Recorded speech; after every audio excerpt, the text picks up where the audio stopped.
Most people haven't realized this yet, but NFL players are fighting for key contract incentives, and here's how you can take advantage in Week 16, because there are 9 player incentives that will help you with your picks or your fantasy football decisions if you're still playing in Week 16. But there's obviously a lot more than 9 players that we should be tracking over the next 3 weeks. So if you want the full cheat sheet that I put together with over 50 incentives and milestones, I'll send it to you for free. Just go to bonusnfl.com or hit the first link in the description. Some people will say that all of this stuff is already priced in, and that's a huge mistake because the timing really matters here, even though it's only Week 16. So we're starting with Saquon Barkley, who needs 287 more scrimmage yards for an additional 250K, but the schedule here is what lines up perfectly. They get Washington twice and then another soft run spot in between, the Buffalo Bills, who basically everyone has been running all over this year. So this is kind of where volume can take over. Even though we haven't had those big plays that Saquon was living off of in 2024, the usage has been great, and that's exactly what we're looking for down the stretch in these cupcake matchups. So I think Week 16 in particular sets up for more touches. It's a short week against the Commanders. Obviously, they've been getting buried on the scoreboard as well. So there's a little bit of risk there that, like last week, Saquon won't get touches down the stretch. But I think this is one of those spots where as this offensive line gets a little bit healthier for the Eagles, Saquon is just in an amazing spot down the stretch in terms of his fantasy playoff stretch. In terms of the matchups, look really good. One of the most favorable in the entire league. So this 250K chase, I think, is built upon Philly continuing to feature him at the rate that they have, but also that kind of volume meets efficiency, perfect storm there. So really like Saquon to put a big dent in that in Week 16. And let's talk about Rico Dowdle. He's 113 total yards away from an additional $1 million in incentives. He's one more touchdown away for an additional 250K.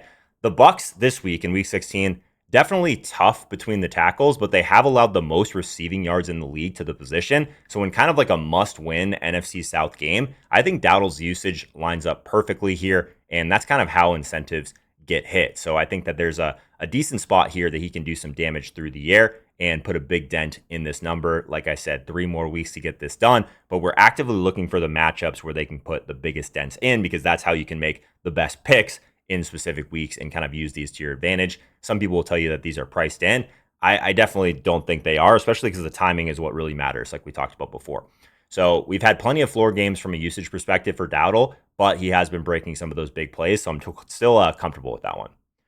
Dawson Knox, 2 catches away from an additional 100K. If he does score a touchdown, he gets an extra 100K. If he gets 47 yards over the next 3 weeks, he gets an additional 100K. So as Dawson Knox continues to be kind of Josh Allen's guy, right? You think that he doesn't know about this stuff. I still look back to like some of the Gronkowski and Tom Brady stuff, to where Gronk's literally telling him on the sidelines that he needs one more catch to get like an additional $500,000. These incentive things are really fun, but it's something that the quarterbacks try and get their guys when they can, right? So this is one of those ones where you can get some really nice numbers on Dawson Knox this week across the prop markets. And it's one of those situations, I think, too, where you're kind of just leaning into not even just the matchup, but the volume, and really just he's not too far off from hitting some big numbers here. So I think Josh Allen will help him get there. But if your fantasy season isn't going how you hoped, this may help. I've teamed up with DraftKings Pick 6, the official daily fantasy sports partner of the NFL, to give you another way to make game day more interesting. Here's exactly how it works. You just pick more or less on 2 or more player stats, passing yards, touchdowns, things like that. Then it's basically you calling how a player performs and seeing your picks come to life on every snap. And here's the part you should know. Right now, new DraftKings customers who play $5 or more get $50 in Pick 6 credits instantly. So if you're new, you play $5 or more and they drop $50 in Pick 6 credits right into your account. All you need to do is download the DraftKings Pick 6 app and use promo code HOLKA to unlock that offer. In partnership with DraftKings Pick 6, the crown is yours.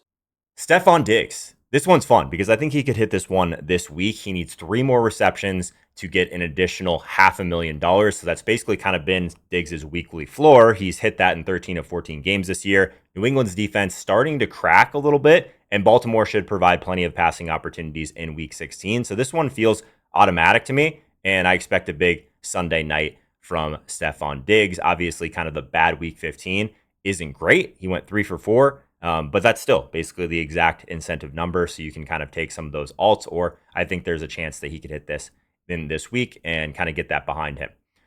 When the Patriots have actually featured him, he's had some spike games as well. 9 for 11 for 105 in Week 11 is the one that I kind of think towards. He also had a 10 of 12 game for 146 back in Week 5.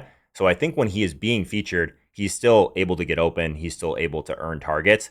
And we've seen kind of these situations where the Ravens have allowed big quarterback games before. So in fantasy, I think you can still treat Diggs kind of like a receptions first type of play this week. And in the prop markets, I still think the cleanest angle is anything tied to that catch total, because that 3 reception mark for an additional 500K is pretty juicy.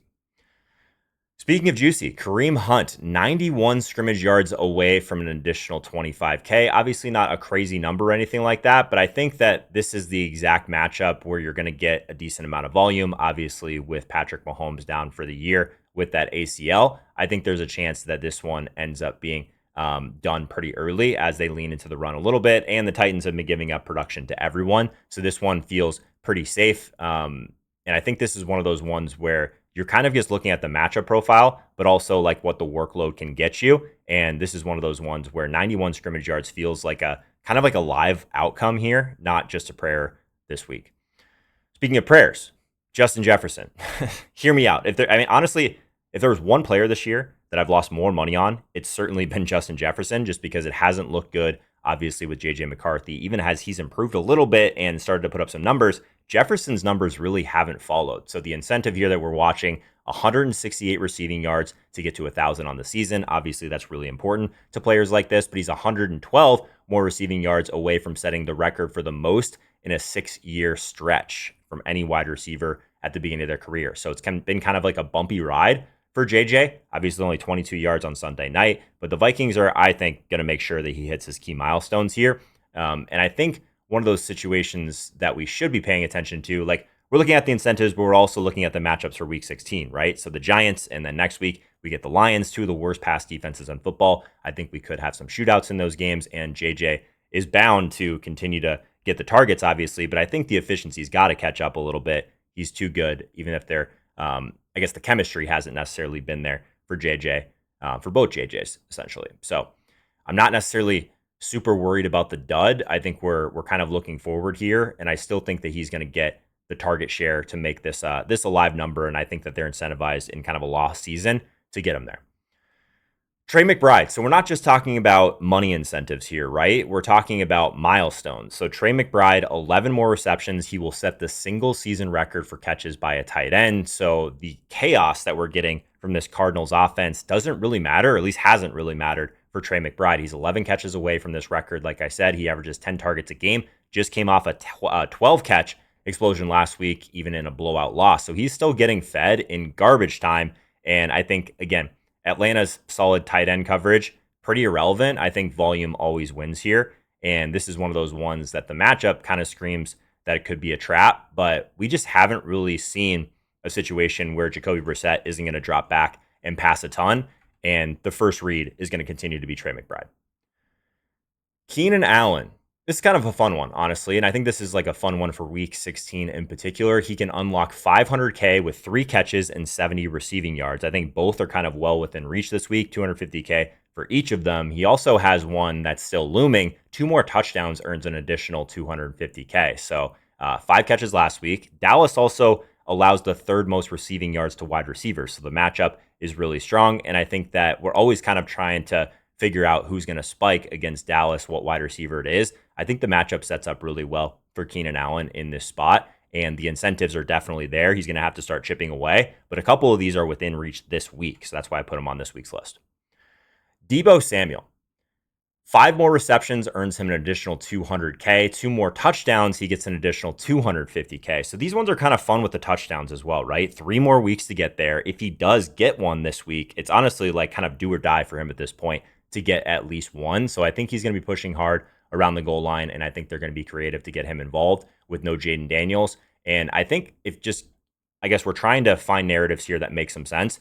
The yards after the catch and the tackle breaking ability, he still ranks 3rd in juke rate, 12th in yards after catch. He hasn't been that great overall this year, but I still think that there's a way that he can kind of make some dents with the receptions. 5 more for the rest of the year is basically a lock, but the touchdown one I think is definitely interesting for Deebo. I think this is one of those ones where we're chasing the catches. Philly's been playing really well in terms of their pass defense, obviously, but we could get some garbage time here. Maybe Deebo just kind of lives underneath in this one with Washington still just kind of trying to survive.